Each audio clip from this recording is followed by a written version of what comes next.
ষষ্ঠ শ্রেণীর সকল শিক্ষার্থীদেরকে ম্যাথমেটিক্যাল সলিউশনের পক্ষ থেকে আমার আন্তরিক শুভেচ্ছা। আমি নিখিল মহন্ত, ম্যাথ টিচার। তো শিক্ষার্থী বন্ধুরা, তোমরা কেমন আছো? আজকের পর্বে আমরা অনুশীলনী 1.3-এর 11 নম্বর প্রশ্ন নিয়ে আলোচনা করব। তো দেখো, প্রথমে প্রশ্নটা কি বলা হয়েছে আমরা একটু পড়ে নেই। দেখো, লেখা আছে 5 অঙ্কের, মানে 5টা অঙ্ক হবে। কোন বৃহত্তম সংখ্যাকে 5টা অঙ্কের কোন বৃহত্তম সংখ্যাকে 16, 24, 30 ও 36 দিয়ে ভাগ করলে প্রত্যেকবার ভাগশেষ এই 10 থাকে, এই শেষে একটা ভেদাল দিয়েই থাকে। মানে আমাদের এমন একটা সংখ্যা মানে হবে, মানে ভাজ্যটা, এখানে যে সংখ্যাগুলো দেওয়া আছে এই সংখ্যাগুলো আসলে ভাজক, অর্থাৎ ডিভিসর। এই সংখ্যাগুলো হলো ভাজক, কিন্তু শেষে যা ভাগশেষ থাকবে এই 10। এই 10টা যদি না থাকতো তাহলে তো ঝামেলাই হতো না। তো যাক, তো পরে আলোচনা করব 10 নিয়ে। প্রথমে প্রদত্ত ভাজকগুলোর লসাগু নির্ণয় করি। এই ভাজকগুলোর যে লসাগু নির্ণয় করলে আমাদের লসাগু তো তোমরা সবাই বোঝো। 2 দিয়ে ভাগ করলে 8, 2 দিয়ে ভাগ করলে 12, 2 দিয়ে ভাগ করলে 15, 18 দুগুণে 36, 4 দুগুণে 8, 6 দুগুণে 12, 15 যায় না, ওইরকমই থাকবে। 9 দুগুণে 18, আবার 2 দিয়ে ভাগ করলে 2 দুগুণে 4, 3 দুগুণে 6, 15কে ভাগ যায় না, 9কে যায় না, ওইরকমই থাকবে। এবার 2 আর হয় না, 3 দিয়ে ভাগ করবা, 3 দিয়ে ভাগ করলে 2 ওইরকমই থাকে। 3 দিয়ে 3 ভাগ করলে 1, 3 5 15, 3 3 9। এগুলো বোঝো তোমরা, আলোচনা করার প্রয়োজন নেই, তবু একটু দ্রুত গতিতে বললাম। তো লসাগু করো, ধারাবাহিক গুণফল করলে 720। তো এই 720, এখন এই 720 দ্বারা আমাদের কি করতে হবে? 5 অঙ্কের কোনো বৃহত্তম সংখ্যা, মানে 5 অঙ্কের বৃহত্তম সংখ্যা তোমরা সবাই জানো যে 5 অঙ্কের মানে 5টা অঙ্ক, 1 2 3 4 5, এবং সবচেয়ে বড় অঙ্কই হলো 9। 9কেই বলা হয় বৃহত্তম সংখ্যা, আর সবচেয়ে ক্ষুদ্রতম সংখ্যা হলো 1।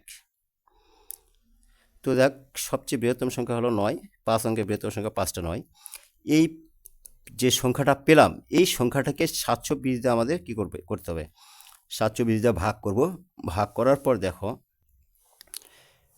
ভাগ তো সবাই বোঝো, 639 এটা ভাগশেষ থাকে। তো এখানে দেখো, নির্ণয় বৃহত্তম সংখ্যার একটা সূত্র আছে, আমি সূত্রটা লিখে দিচ্ছি। তো শিক্ষার্থী বন্ধুরা, বৃহত্তম সংখ্যা বের করার সূত্রটা খুব সহজ। বৃহত্তম সংখ্যা সমান সমান ভাজ্য বিয়োগ ভাগশেষ। ভাজ্য আর ভাগশেষটা বিয়োগ, মানে ভাজ্য থেকে ভাগশেষ বিয়োগ করলে বৃহত্তম সংখ্যা পায়। আর ক্ষুদ্রতম সংখ্যা নির্ণয়ের সূত্র আগের পর্বে আমরা দিয়েছি, যে নির্ণয় ক্ষুদ্রতম সংখ্যা সমান সমান ভাজ্য যোগ ভাজক বিয়োগ ভাগশেষ। এটা সূত্র আগের পর্বে 10 নম্বর অঙ্কে দিয়েছি। তো তাহলে নির্ণয় বৃহত্তম সংখ্যাটা কি? ভাজ্য বিয়োগ ভাগশেষ। এই ভাজ্য আর ভাগশেষ বিয়োগ করলে হয়। আসলে সেই বৃহত্তম সংখ্যাটা পাইলাম 99,360। যদি এই ভেদালটা লাস্টে যদি 10 অবশিষ্ট না থাকতো, তাহলে আমাদের এই হতভাগা মানে ভাজ্যটা 99,360 হতো, কিন্তু 10 বেশি আছে, সেই জন্য 10টা আমরা যোগ করে দেখাবো। নির্ণয় সংখ্যাটি এই যে লাস্টে 10 যোগ করবা, 99,370। আশা করি বুঝতে পেরেছ। তো এসো এবার আমরা 12 নম্বর প্রশ্নের সমাধান করার চেষ্টা করব। তোমরা যদি একটু ভালোভাবে বোঝার চেষ্টা করো, মন দিয়ে ভিডিওটা দেখো একটু মনোযোগের সহিত, তাহলে বুঝতে পারবে। তারপরেও যদি কোথাও সমস্যা হয় কমেন্টস করে জানাবে, আমি মানে প্রয়োজন বোধে নেক্সট ভিডিওতে আবার আরও একটু বেশি করে বোঝানোর চেষ্টা করব। তো বন্ধুরা দেখো,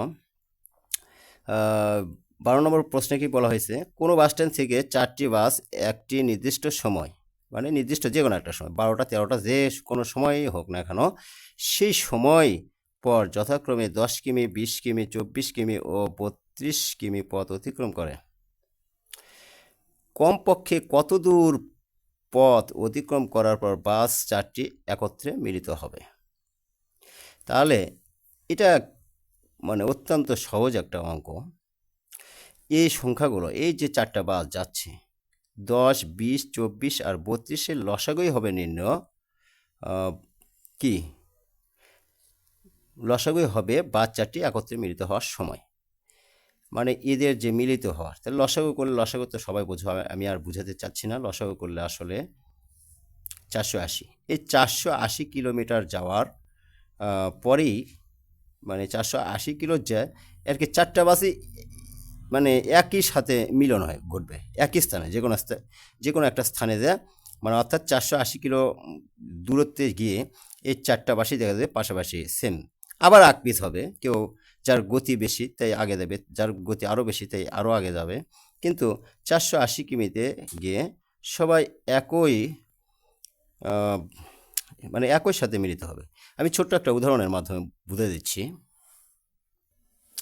তো শিক্ষার্থী বন্ধুরা দেখো, সাপোজ ধরো রহিম লাফ দিয়ে যাচ্ছে। তো লাফ দেওয়ার সময় এক লাফে মনে করো 3 মিটার যায়, দ্বিতীয় লাফে আবার 6 মিটার, তৃতীয় লাফে আরও 3 মিটার বেশি, এভাবে লাফ দিচ্ছে আর রাস্তাতে যাচ্ছে, লাফাচ্ছে রহিম নামের ছেলেটি। তাহলে দেখো কিন্তু যেহেতু একটু ছোট, একটু বয়সে বড়, তাহলে 3 লাফ, মানে প্রথমে 1 লাফ দিচ্ছে 3, তারপরে আবার 1 লাফ দিচ্ছে 6, 9, 12, 15, এভাবে যাচ্ছে। করিম এই ছেলেটা ওর চাইতে একটু বড়, তো এই প্রথমে লাফ দিচ্ছে মনে করো 5 মিটার গেছে, দ্বিতীয় লাফে 10, তৃতীয় লাফে 15। তাহলে এখানে যদি প্রশ্ন করা হয় যে মানে তারা কোন সময় যায়, মানে কততম লাফে বা কোন সময় যায় দুজনে মিলিত হবে, তো দেখো 1, 2, 3, 4, 5, 5টা, এখানে 5টা লাফ দিল, কিন্তু 5 বার লাফ দিচ্ছে, আর লাফ দিচ্ছে কত, 3 বার, 3 লাফ। তাহলে এক সময় তো এরা তো মিলিত হবে, 15 যায় মিলিত হয়েছে, হয়তো এর লাভ দেওয়া লাগছে বেশি, এর লাভ দেওয়া লাগছে মানে 3 লাফ কম, কিন্তু এক সময় যারা মিলিত হয়েছে, তো মিলিত সংখ্যাটা কত, 15। 3 আর 5-এর লসাগু হবে 15ই। সো আশা করি তোমরা যদি বুঝতে না পারো আর করার কিছুই নেই। তো এখানে দেখো ওই রকম ঠিক সেম কোয়ালিটির 10, 20, 24, 32 এর লসাগুই হবে এই 4টা বাস একত্রিত হওয়ার বা মিলিত হওয়ার নির্দিষ্ট সময়। তাহলে এই লসাগু পাইলে আমরা 480, এই 480 কিলোমিটার গিয়েই এই 4টা বাস একই সাথে মিলিত হবে। সো আমরা এবার 13 নম্বর প্রশ্ন নিয়ে আলোচনা করব।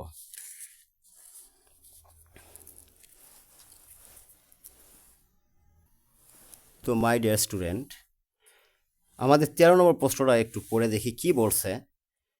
এই প্রশ্নটা দেখতেছি খুবই সহজ প্রশ্ন। দেখো, 2টি সংখ্যার গুণফল এত, তো ওই 2টা সংখ্যার, আচ্ছা, তারপর বলছে এবং গসাগু 13, সংখ্যা 2টি লসাগু নির্ণয় করো। তো এটা তো একটা সহজ কথা, কি বুঝাবো? আচ্ছা, সাপোজ ধরো 2টা সংখ্যার, এখানে বুঝে যাচ্ছি, ধরো 2টা সংখ্যার গুণফল হলো 12, ঘটনাটা করছে। তাহলে একটা সংখ্যা মনে করো গসাগু, মনে করো কথার কথা দেওয়া আছে, গসাগু ধরো 4, গসাগু মনে করো 3 দেওয়া আছে সংখ্যাটা, আর লসাগু হলো নাই। লসাগু আমি বোঝানোর জন্য লিখলাম 4। দেখো তো 3 আর 4-এর গুণফল কি 12 হয় না? মানে গসাগু আর লসাগুর গুণফল।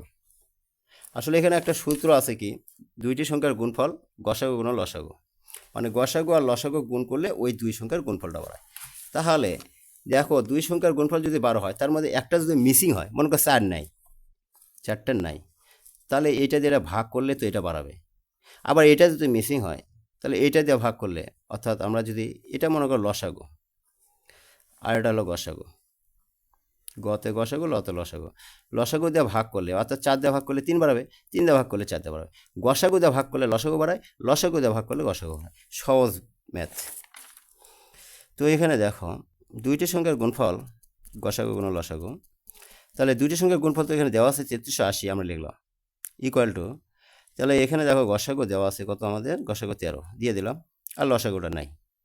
এই লসাগু বেটা কত পরে আমি একটু পরে বের করছি।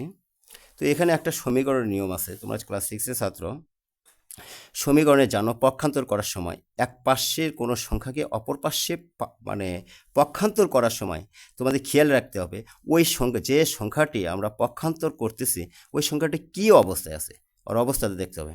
যোগ যদি থাকে যোগ অবস্থায় থাকে তাহলে বিয়োগ করতে হয়, বিয়োগ থাকলে যোগ হয়, তো এখানে গুণ থাকলে ভাগ হয়, ভাগ থাকলে গুণ হয়, বিপরীত হয়। তো লসাগু মানে এরা দুজন পাশাপাশি দেখো গুণ অবস্থায় আছে, এই 13 গুণন লসাগু, তো এই লসাগুর সাথে 13 যেহেতু গুণ অবস্থায় আছে পাশাপাশি অবস্থান করতেছে, তো এর কাছ থেকে এই লসাগুর কাছ থেকে 3টাকে যদি আমি কি পক্ষান্তর করি মানে ডান পাশে আছে বাম পাশে পার করে দিই, পক্ষান্তর করি, তাহলে এই গুণ অবস্থা আছে এই পাশে এসে ভাগ হবে। যদি 13 ভাগ অবস্থায় থাকতো তাহলে গুণ হতো। আশা করি বুঝতে পেরেছ। 13 এই পাশে ভাগ করে দিলাম, 13 দিয়ে ভাগ করলে 260, এই 260টাই ছিল হতভাগা লসাগু, এই এই 260 আর 13 গুণফলে এটা। আশা করি সবাই বুঝতে পেরেছ। মানে একটা হলো 13 আর একটা হলো 260, এই দুইজনের গুণফলই ছিল এই দুই সংখ্যার গুণফল। এটা সহজ, সবচেয়ে এই প্রশ্নমালার মধ্যে সবচেয়ে সহজ অঙ্ক এটা। তো আশা করি শিক্ষার্থী বন্ধুরা তোমরা সবাই বুঝতে পেরেছ। তো যদি তোমাদের ভালো লেগে থাকে সবাই সাবস্ক্রাইব করবা এবং কমেন্টস করে জানাবা কেমন লাগলো। আর বুঝতে যদি মানে বোঝানোর মধ্যে যদি কোনো গ্যাপ থাকে, বুঝতে না পারো, কমেন্টস করে জানাবে, আমি তোমাদের আরও ভালো করে বোঝানোর চেষ্টা করব। তো সবাইকে ধন্যবাদ জানিয়ে আজকের ক্লাস এ পর্যন্তই। সবাই ভালো থাকো, সুস্থ থাকো, ধন্যবাদ।